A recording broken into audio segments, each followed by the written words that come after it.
so today we're doing a recipe pack which I bought from the Malt Miller, Red Brick Rye by John Finch. This recipe is taken from the book Beercraft by John Finch and is an amber ale with rye malt to add a dry and biscuit quality to the beer. Rich malts add caramel character and Chinook hops add citrus, pine and spice, while Cascade adds more spice and citrus with added floral notes. So I plugged this into Brewfather. And you can see my numbers are slightly off because I've changed the equipment profile to my Robo Brew. So I'm coming in at 5.1%, OG 1048 and FG 1009. If we go to the original advert, targets original gravity 1048, so that's bang on. Final gravity 1011, which gives 5%. So what Brewfather is telling me here is that USO5, they reckon it's slightly more, slightly better than what the Malt Miller says it might be. If you type in Red Brick Rye into the library section of Brewfather, you'll find this exact recipe, so I'm not giving anything away. It's 3.7 kilograms of extra pale Maris Otter in this case, 700 grams of pale rye malt, 500 grams of Cara Red and 60 grams of roasted barley. I'm only adding a protofoc at 15 minutes, and here we see the hop additions. We have 16 grams of Columbus, 75 minutes, 10 grams of Chinook at 10 minutes, 5 grams of Cascade at 5 minutes, and then a hop stand of 15 grams and 7 grams of Cascade and Chinook, and then 100 grams of Chinook for a dry hop for 4 days. We're going to be fermenting this at 20 degrees at 2.3 psi for 14 days, so it will be under pressure. You can see there our mash at 66 degrees for 60 minutes, mash out 77 degrees for 10 minutes, and our water stuff there. As always, I don't do any other water additions, etc. So with all that said, there's only one thing left, and that's let's do some brewing.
We've been stuck at 90 degrees for about 5 minutes now. It hasn't got any warmer. There we go. So just turn the camera on, it goes to 91. I've had to turn the fan off, which is obviously blowing the steam out the door, out the window. So I've had to close the windows and doors, and I've had to turn the fan off to try and get us up to a boil here. If it doesn't increase in temperature in the next couple of minutes, I might even have to put the lid back on for a couple of minutes just to give it a wee bit of a boost. Do you ever get one of those days where it just, I don't know, air pressure must be wrong or something? I don't know, I'm not a science man, just, who knows?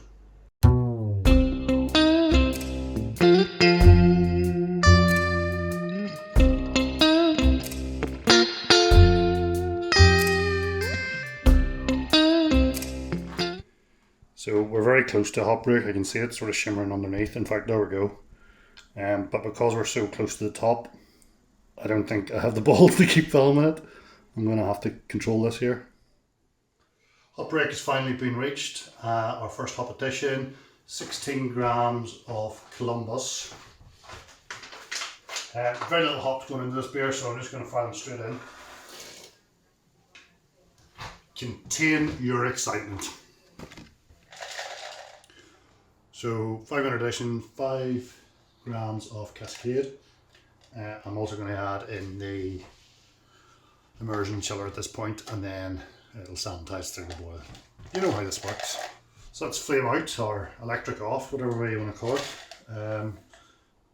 Last addition, and it just escapes me. I've literally just read it. It escapes me, but it's 15 grams of one, 7 grams of the other. So what I'm going to do now is turn the power off. Turn the elements off, turn the pump on so it's circulating.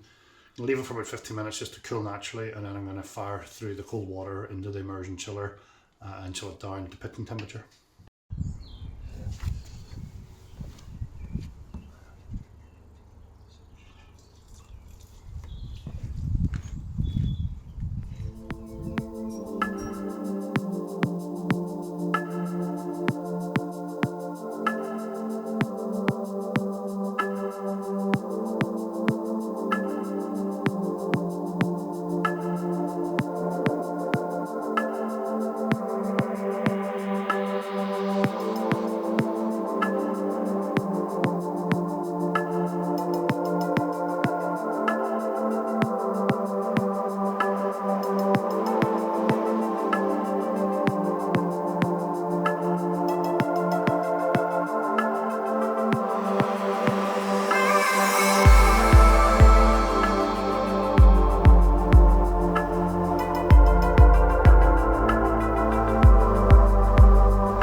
So that's the end of the brew day. Not much to report really. I've missed my numbers. So our original gravity was meant to be 1048 and I've hit 1042, so it's quite a bit of a drop there. That's on me, that's my problem. But I think maybe what the issue there was, the original recipe called for, I think it was a 75-minute boil. Or 90-minute boil, something like that. And I only did 60 minutes. So obviously, yeah. The other thing I want to talk about very quickly is this. This is a sample of the wort that I've taken to make my original gravity reading. The beer is called Red Brick. Red Brick Rye or Red Rye Brick. And one of the things that brought me to it was I was expecting it to be like a red colour, like a red rye basically, which has sort of been a bit of a unicorn for me for a while. I haven't been able to get a beer that red colour that I'm really looking for. I've done it once and I haven't been able to recreate it. I thought with a recipe pack that sort of takes it out of my hand. But this sort of seemed, now I know the original sample doesn't give you everything, but to me that's more of a sort of copper orangey colour. Maybe sort of trying to reflect a little bit from my own shortcomings and missing my numbers. But to me that's not really a red brick. Like my house is red brick. There's a few outside shots there that I've taken today. But yeah, we'll wait and see. So I just pitched basically USO 5 Dry yeast straight from the packet, no singing, no dancing there. Fired it into the fermentosaurus, which you've seen, and then popped it into the fermentation chamber down in the shed. Be sitting at about 20 degrees now for a week or so. See what happens. Set the spunding valve at 10, but I think I'm probably just going to go down now and lower that down to about 5. I don't really know. I don't know what to do. I have a dry hop then to do in 4 days. 4 days worth of dry hop, sorry, which I'll do probably next weekend, and then we'll get it into a keg and get it carbonated up and get beer on the bloody taps, which I haven't had now for about a month and a half. You'll have seen a fermenter sitting there. You should have already seen the video in relation to that. Bit of a flipping disaster, if I'm being honest.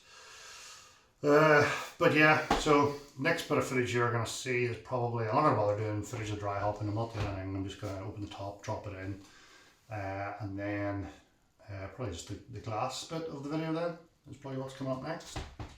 Yeah, sounds good.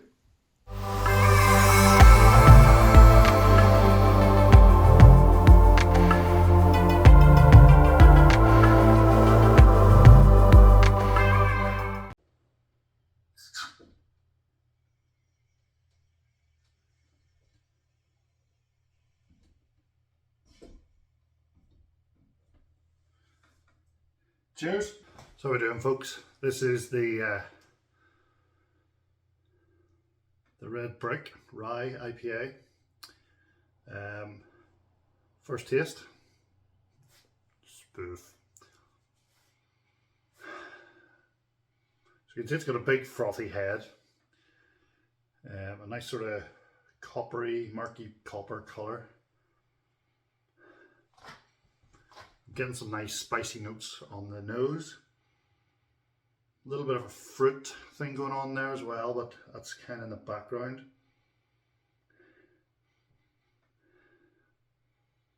Smells a bit like I'm going to say like a Christmas tree forest. What's that called? A pine forest. That's it. Pine needles on a sort of damp autumn day. It's quite inviting. Kind of want to go in for it.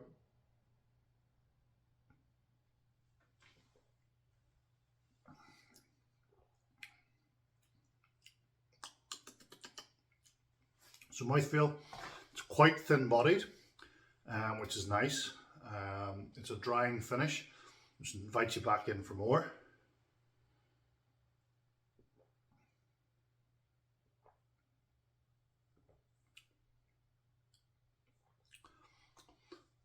On the flavour,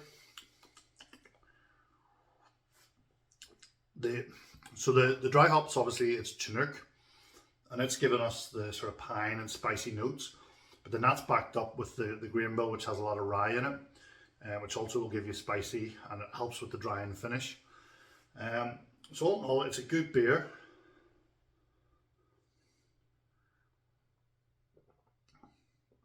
It's a tasty beer, and one that I can drink on a good summer's day. I'm happy with it. A little bit higher carbonation, and this was pouring great a couple of days ago with great levels of carbonation. Now it's sort of tailed off a little bit. It's a little bit flatter than what it was, but with the right level of carbonation, it's a really nice beer. And I've had a couple of people in the house that have sampled it, and they've agreed with me. You know, it's a really tasty beer.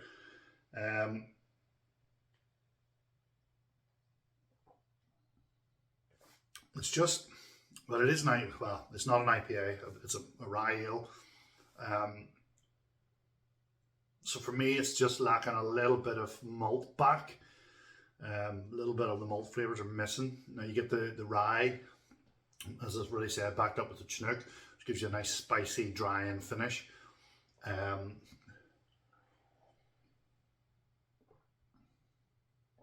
there is a bit of a malt aftertaste, a bit of a biscuity note, but it's just, for me, it should just be a little bit more front and centre. And I wonder, is it maybe we've gone too hoppy for the darkness of the beer?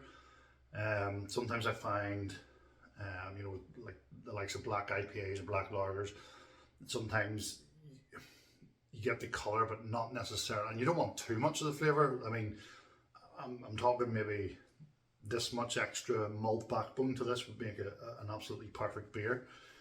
The only other critique I have of the beer, if I can get you somewhere where it's a bit brighter, I'll put a photo up of the beer in a second here. But the only critique I have is it's not red. It's nowhere near red. If you're going to call your beer Red Brick, make it red.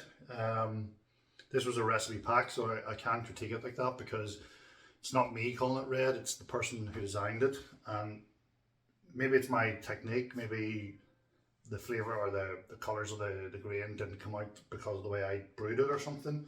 I don't know, but that is definitely copper. It's definitely a copper colour. It's a little bit, in the light that I can see, I think it's slightly lighter on the camera there, but in the light I can see, it's almost unappealing in its colour. It's almost like a muddy, watery colour.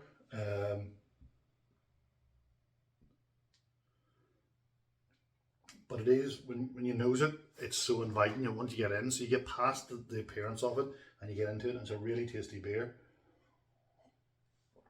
I just want to very quickly talk to you about, I don't know if you can see it. As I was saying, this was pouring perfectly a couple of weeks ago. And I had to change what tap it was pouring out of because I had a lager that needed to go into that tap for reasons. But what I've discovered is a lot of my pouring problems have come from my beer lines. It's not that they're not balanced, it's just that there's too many steps. So I have it going from out of the keg into a restrictor, the whole way through to the tap, back into a slightly bigger one to go into the tap. On the other tap, I have bought the Eva barrier tubing, and I've bought, I think it was 5 meters worth. So my fridge is on the other side of that wall, so it comes out of there, down to the floor level, round past the window, and then up into the bar. And there's 1, 2, 3 steps, and that's causing all this foam. When you put the Eva barrier line through, it basically runs directly from the keg to the bottom of this tower on one bit of hose, and then it changes from there to there, and it's perfect. It's perfect pour every time on that lager, and it was perfect pour whenever I was pouring this through that line as well. So that's something that I've learnt now, that you can balance your lines out perfectly, but if there's too many steps, you know, you're getting resistance there that you're not really calculating properly, and 3 or 4 steps is just too many. It's been a while since I put a full video out. I put a wee teaser on this beer out about 4 weeks ago, about a month ago. Now this is going out, the full video. I don't want to talk too much about it now. We're 7 minutes in, plus whatever the rest of the video was. I am going to get back into it. I still have my 5 things to do in 22. I've missed one of them. One of them I fucked up. So 3 left, which is a New England IPA and 2 others that I can't remember. The grains are there, the yeast is there. I just need to get, it's probably going to be a slightly longer brew process for me in this one because it's new. It's completely new to me. But anyway, I'll sink this.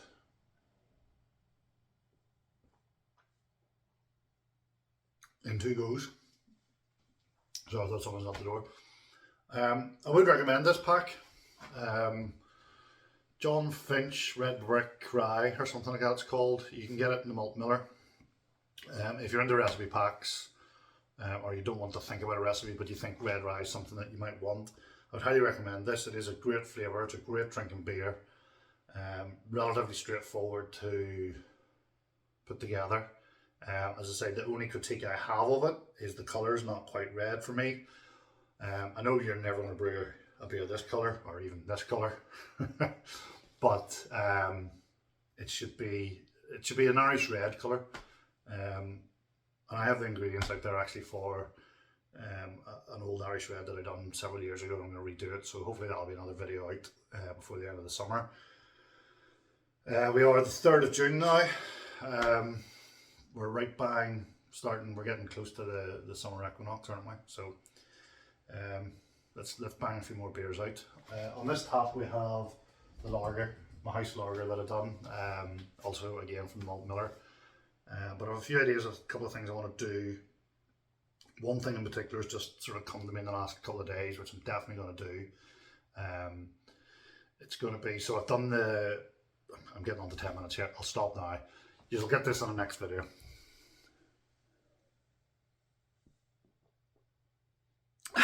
Tasty.